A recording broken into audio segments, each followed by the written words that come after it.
안녕하세요. 이번 시간엔 조선 후기에 대해 알아보도록 하겠습니다. 조선 후기의 백성들의 생활은 어떠했는지, 조선 사회는 어떻게 변해갔는지 살펴보도록 하겠습니다. 나는 사도세자의 아들이다. 이분은 누구일까요? 네, 영조의 뒤를 이어 왕위에 오른 바로 정조입니다. 아버지인 사도세자를 잃은 아픔을 겪고 왕위에 오른 정조는 좋은 정치를 펴기 위해 노력합니다. 조선시대엔 붕당이 있었습니다. 생각이 같은 사람들의 모임이죠. 이 붕당은 선조 임금님 때 이조 전랑이라는 벼슬을 두고 다툼이 일기 시작합니다. 서로 편이 나누어지게 된 거죠. 동인, 서인. 시간이 지난 후 동인은 남인과 북인으로, 또 서인은 노론과 소론으로 나뉘게 됩니다. 이런 각 붕당들은 서로의 생각을 주장하며 정치적으로 많은 사건들을 일으키게 됩니다. 정조의 아버지인 사도세자도 이러한 붕당의 갈등 속에서 안타깝게 목숨을 잃고 맙니다. 정조는 규장각을 설치하고 당파 싸움에 물들지 않은 인재들을 뽑습니다. 또 실학자들을 등용해서 나라를 잘 살게 하려고 애썼습니다. 수원의 계획도시 화성을 만들어 개혁의 중심 도시로 만들려고 했습니다. 그러나 정조가 갑자기 세상을 떠난 후 조선의 상황은 완전히 바뀌게 됩니다. 어린 왕들, 힘없는 왕이 즉위하면서 세도 정치가 시작됩니다. 세도 정치란 신하들이 왕의 버금가는 강력한 권력을 잡고 권력을 휘둘러 나라를 혼란에 빠뜨리는 나쁜 정치 형태입니다. 이런 세도 정치가들은 자신들의 재산을 불리기 위해 백성들에게 마구 세금을 걷어들였습니다. 이곳저곳에서 백성들의 난이 일어나죠. 삼정의 문란, 삼정은 나라에 내야 했던 여러 분야의 세금과 의무를 말해요. 삼정의 문란과 농민의 항쟁이 일어났습니다. 우리 교재 16쪽과 17쪽에 자세히 설명되어 있으니 꼭 살펴봐 주시기 바랍니다. 두 차례의 큰 전쟁, 조선의 사회는 많은 변화를 겪게 됩니다. 이 두 차례의 전쟁은 바로 임진왜란과 병자호란입니다.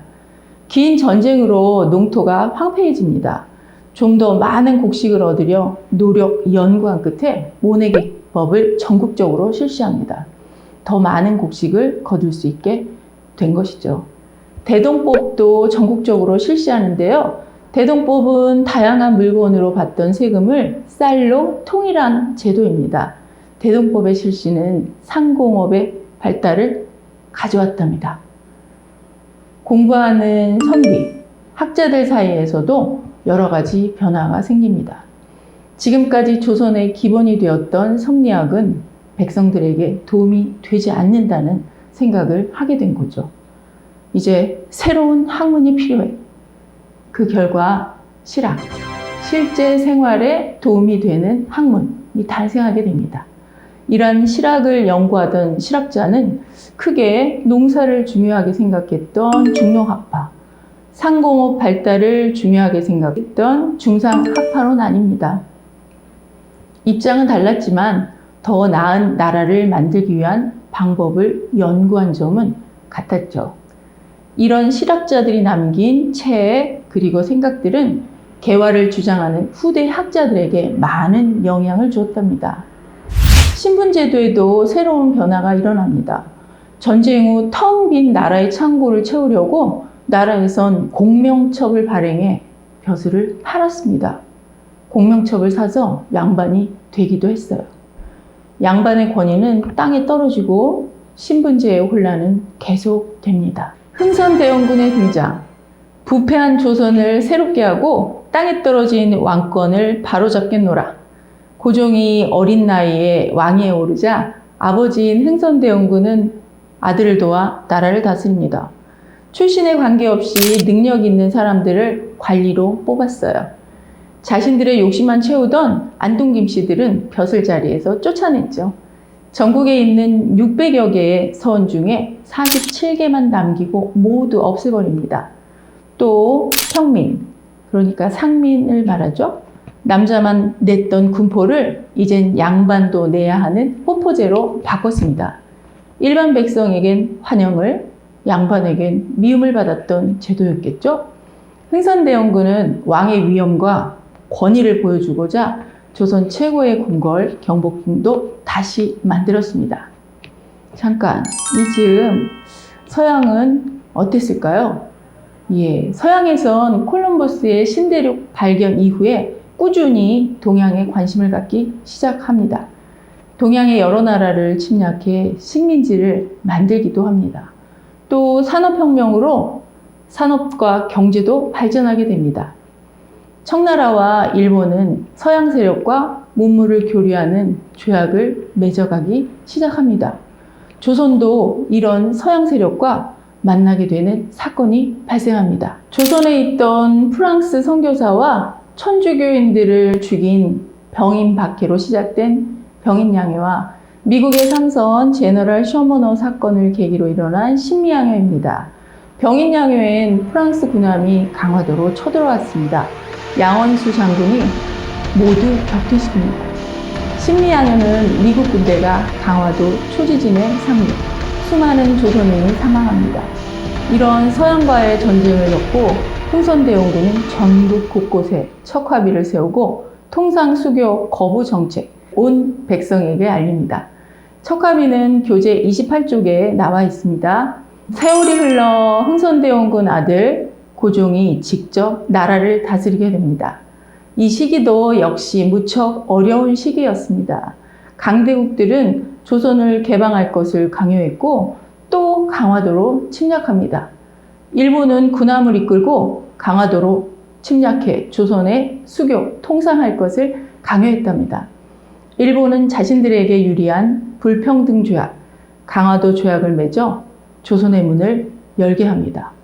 조약의 내용은 정말 불평등했지만 근대적 조약을 단 한 번도 맺어본 적이 없었던 조선은 일방적으로 손해를 보는 조약을 맺고 맙니다. 일본의 급작스러운 발전 모습과 서양의 놀라운 과학기구나 제도를 보고 조선도 이런 것들을 받아들여 개혁해야만 한다는 사람들이 생겨납니다. 바로 개화파라고 해요. 이들 개화파들은 개화를 반대하는 관리들을 없애고 조선을 개혁하려 해요. 바로 갑신정변이 일어난 것이죠. 그렇지만 이 갑신정변은 3일 만에 실패로 돌아가고 맙니다. 백성들의 마음을 잘 헤아리지 못했고 개화파를 도와주겠다고 약속한 일본을 지나치게 믿었던 것이 실패의 원인이 됩니다. 혼란한 조선 후기의 백성들은 관리들의 괴롭힘에 힘든 생활을 합니다. 이러한 때에 인내천 사람이 곧 하늘이다. 모든 사람은 평등하다를 이야기하는 동학이 생겨났습니다. 많은 백성, 농민들에게 희망과 용기를 주었습니다. 이런 동학을 믿었던 사람들은 동학 농민운동을 일으키게 되죠. 탐욕스러운 관리들을 벌주고 잘 사는 조선을 원하던 백성들의 운동이었습니다. 청년 양반층이 중심이 된 위로부터의 개혁이었던 갑신정변과 달리 동학 농민운동은 농민들이 주인공이 된 아래로부터의 개혁운동이었습니다.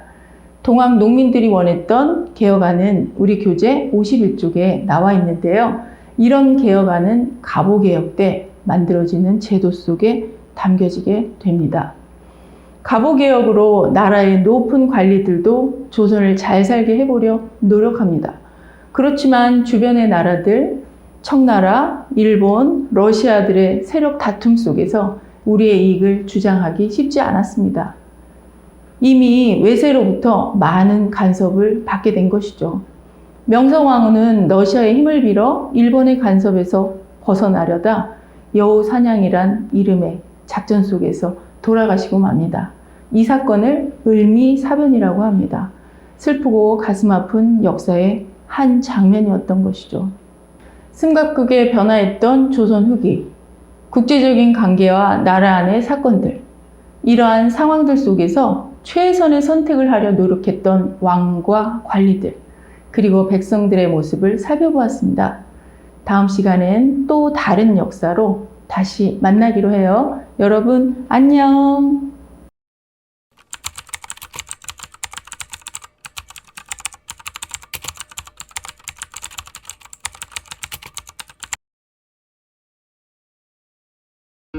선생님이 운영군과 인사동에서 꼭 살펴봐야 할 것들 꿀팁 알려드리겠습니다.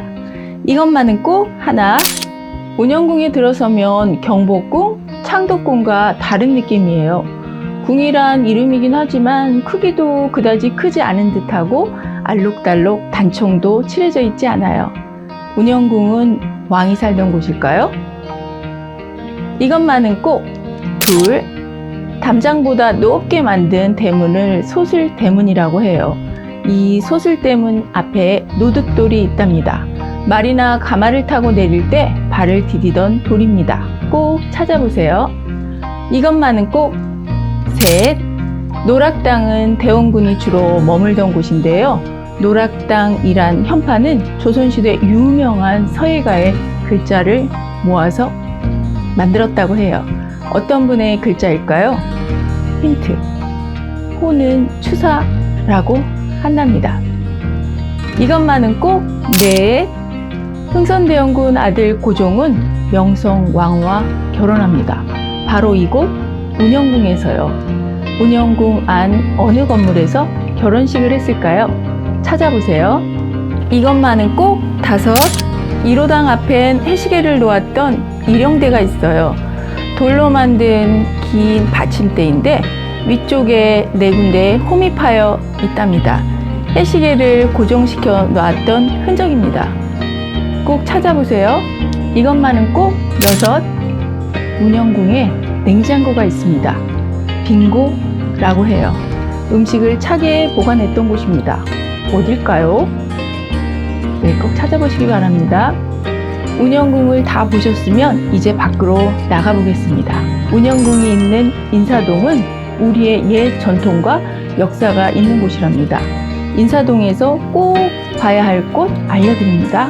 첫 번째, 최초의 근대식 초등학교, 교동초등학교. 두 번째, 최초의 우체국, 우정총국, 갑신정변의 현장이기도 합니다.